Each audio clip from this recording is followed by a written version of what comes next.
Yes. So welcome to day 2 of the pencil code user meeting. So we have 2 talks followed by a short break. And then after that, there is an IIA astrophysics seminar by Piali Chatterjee. So this will be held on a different link provided from WebEx, not from Zoom. So I think you have already mailed everyone the link. So please feel free to join through that WebEx link. The first talk today is by Samriddhi Maity, who will be speaking on simulation of solar coronal mass ejections due to twisted flux stroke emergence. So I'll just make you a co-host if you have not been.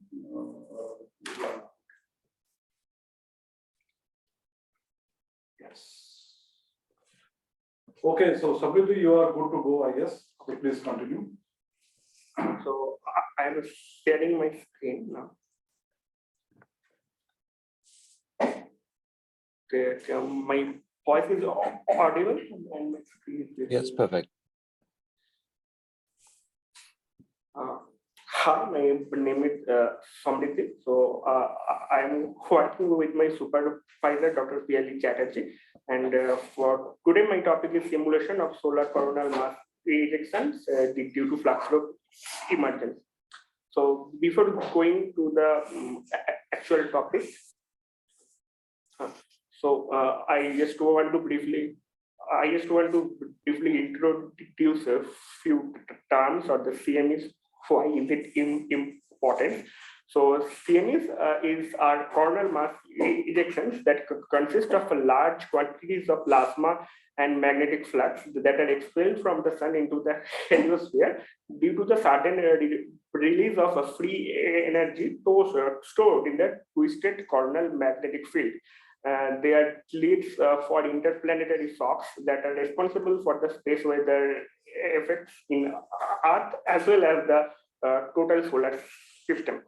The most important precursor that people may know is the magnetic flux rope. And magnetic flux rope are characteristically a coherent twisted magnetic field lines that are lying above the polarity inversion line of the photospheric magnetic field with 2 of its legs anchored in the photosphere. In the video, I can show a very recent CME that is observed in April, in 27th April.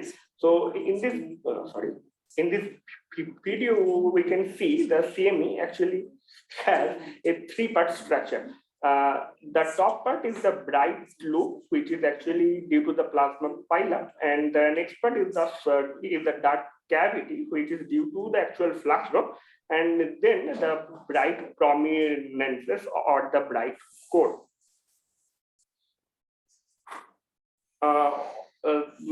Although the nature of the pre-eruption configuration is still under debate, that whether and flux drop exist prior or forms during the eruption. One possibility is that the magnetic flux drop is directly emerged below the photosphere. On the other hand, we can also see that magnetic flux drop can build directly in the corona via magnetic recorrection prior to the eruption. Though we don't know the pre-eruption configuration yet, but on the onset condition, people normally explain the flux drop eruption due to the 2 ideal imagery instabilities. One is the torus instability and one is the helical kink instability. So torus instability arises actually during the strapping field and the interaction with the toroidal current of the flux drop. And helical kink instability arises due to the Lorentz force between the guide field and the current inside the flux drop. So when the strapping field above the magnetic flux drop declines with height at a sufficient steep rate, then we can quantify that it is the torus instability, and the quantity that actually helps to measure it is the decay index, and the threshold value of it is 1.5 for 3D.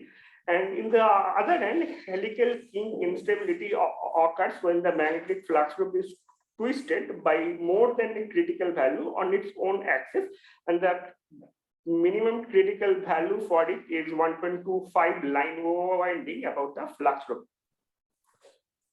So for this, we use pencil code to set up our model, and in a spherical wedge-like structure in 512, 128, and 192 grades.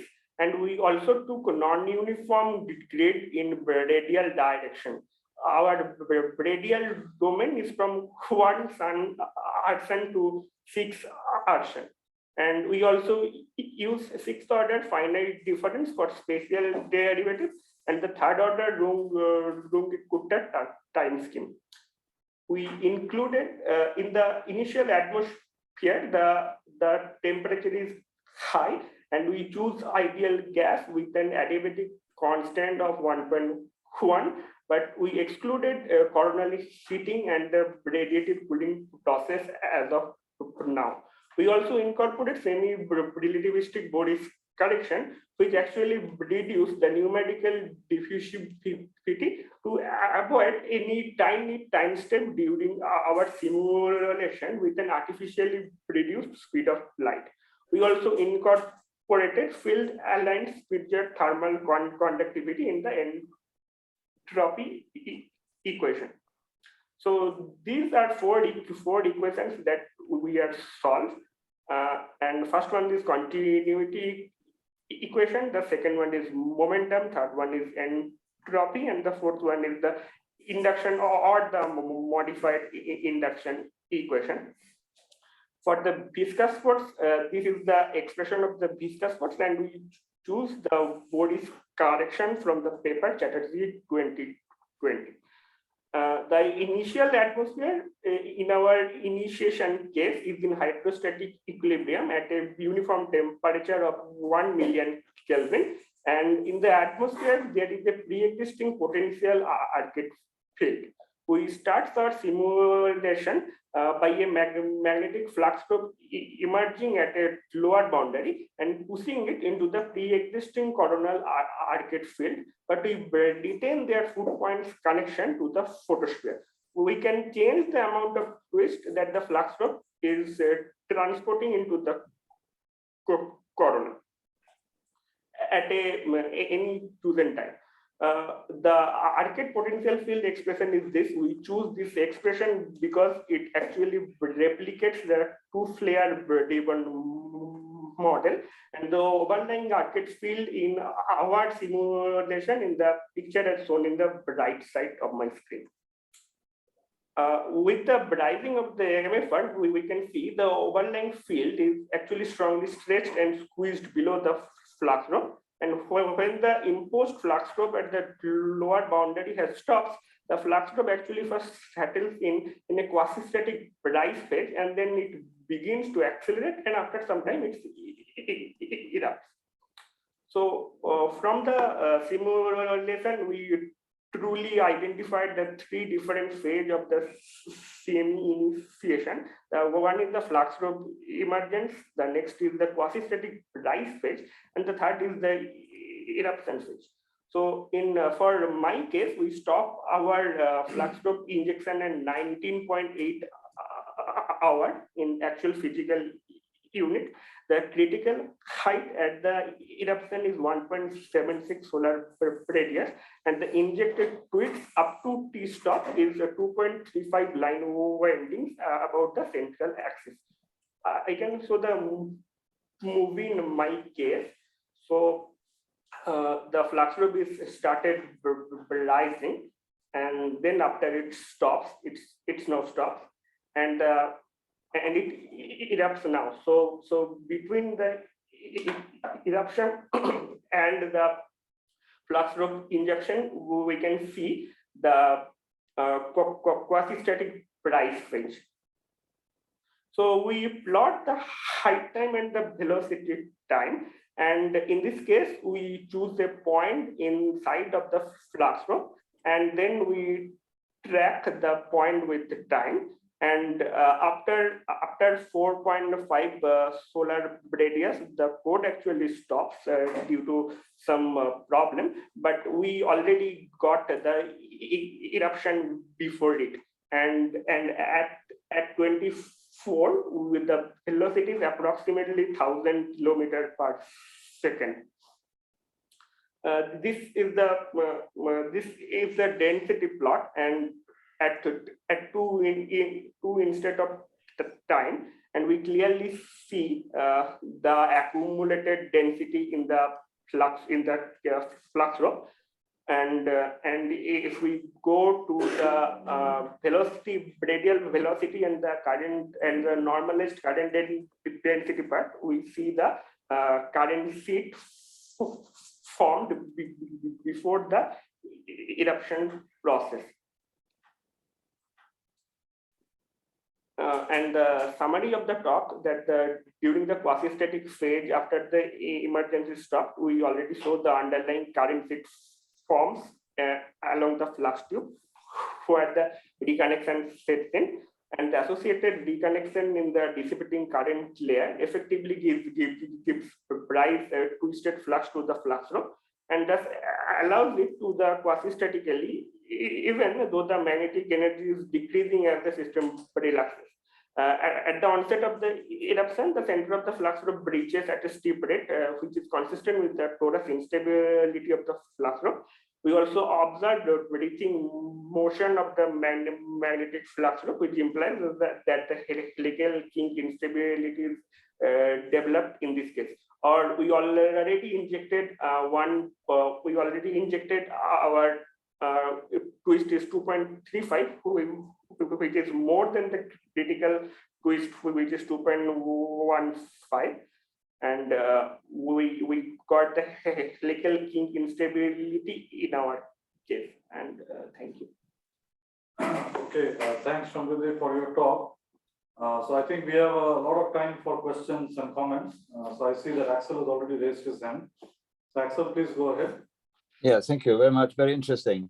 Could you say something about the visualization that you used? For this, we use ideal as of now, but we are also trying to visualize in ParaView. But in this slide, I have not put it to those images or the videos. Sorry, I didn't get that. So how do you plot the, is that your own Python routine or something like this? Or how did you do the field line plotting? Or is that a ParaView thing or whatever? Oh, for the density and the radial velocity. And the radial velocity and the current density, we choose ideal for our case. But in the kinematics part, we wrote our own routine and track a point inside the flux row at every file. And since the flow of the mass, we can track every point inside the flux row at every time step. So I still don't get that because field lines in 3D don't really have an identity. In 2D, you have the contours of the vector potential, but not in 3D. So did you integrate along a certain starting point, and how did you prevent it from being completely chaotic or something? It looked so systematic. So how did that come about? Since we have magnetic field at every grid point, we extrapolate between 2 points and draw the field line. We actually put actually get the point of every grid point from so you integrate the point. Yeah, so you integrate along the field vectors with your own routine from a fixed set of starting points. Yes. But and if you animate this again, would we be able to see which is the fixed starting point? Is the starting point the same always, or how is that? So in this case, the starting point is same at every time. So we should therefore see that a certain point in the animation is always unchanged. We see that actually. Yes. So the initial seed fields are actually chosen at the foot point of the flux rope. And we know what those foot points are because it is an analytical function, this torus, twisted torus. So we know what those foot points are. We also know the velocity of those foot points because the boundary condition is given by, it is known.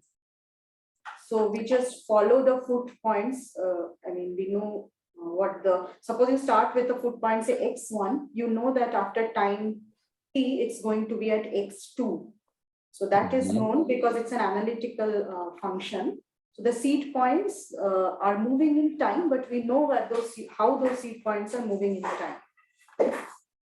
So other than the rise velocity at the bottom, there is no other So do I then understand that you have a perfect conductor boundary condition, and then therefore you know the position of the field line? Yes. I see. It is an electromotive force that we have applied. So V cross B, where B is known, B is the analytical function, and V is just the vertical velocity which is given. Yes. Okay, that makes sense now. Is that described or is that actually even well known?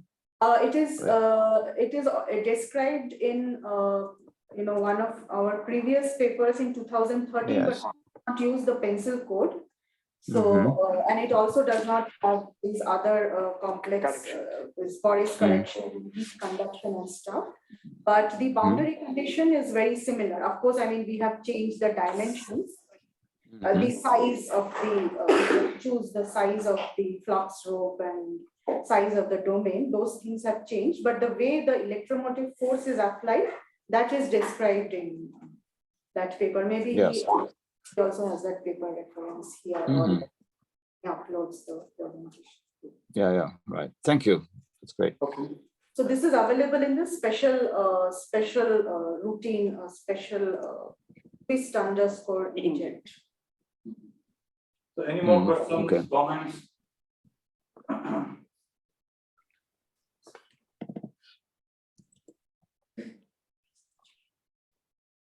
Okay, so I think so. So the next talk is supposed to be given by Philippe Borden, but I don't think he is here till. And I don't see. Fred is also not here. Okay. So maybe I sent an email to Philip. Probably. So I think so we can use the next we have about 50 minutes, right? Until the next. Probably Philip will come back. Maybe. But then we can utilize this time for something else, some discussion or anything. something. That is needed. Or generally plan any of the coding sessions in advance, maybe.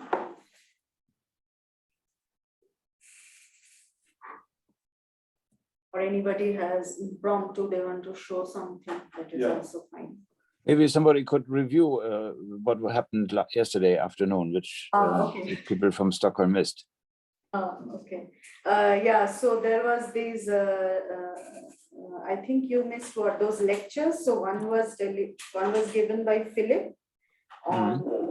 And then the next one was by Naveen. So they were covering the concept of pencils, cache, and little bit about I/O, and then finite differencing and time stepping.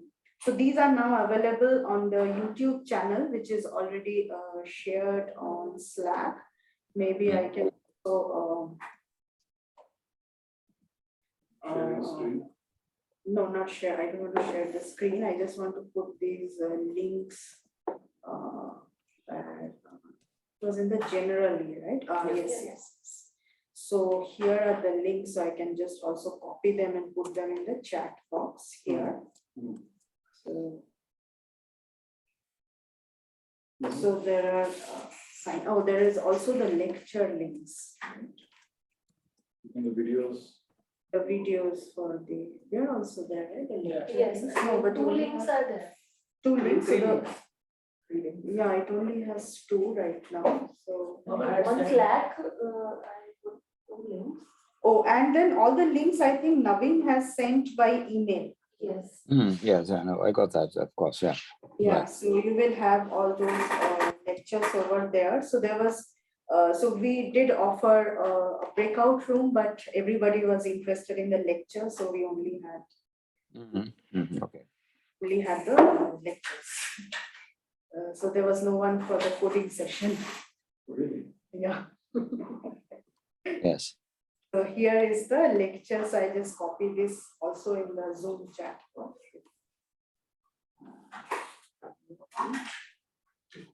Yeah. So what we could do now is basically look at the program here. Can I share your screen? I can share. Make you a host.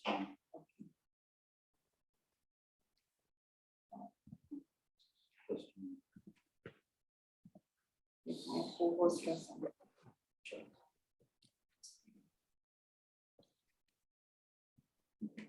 Co-host. Yeah, now I'm able to share my screen.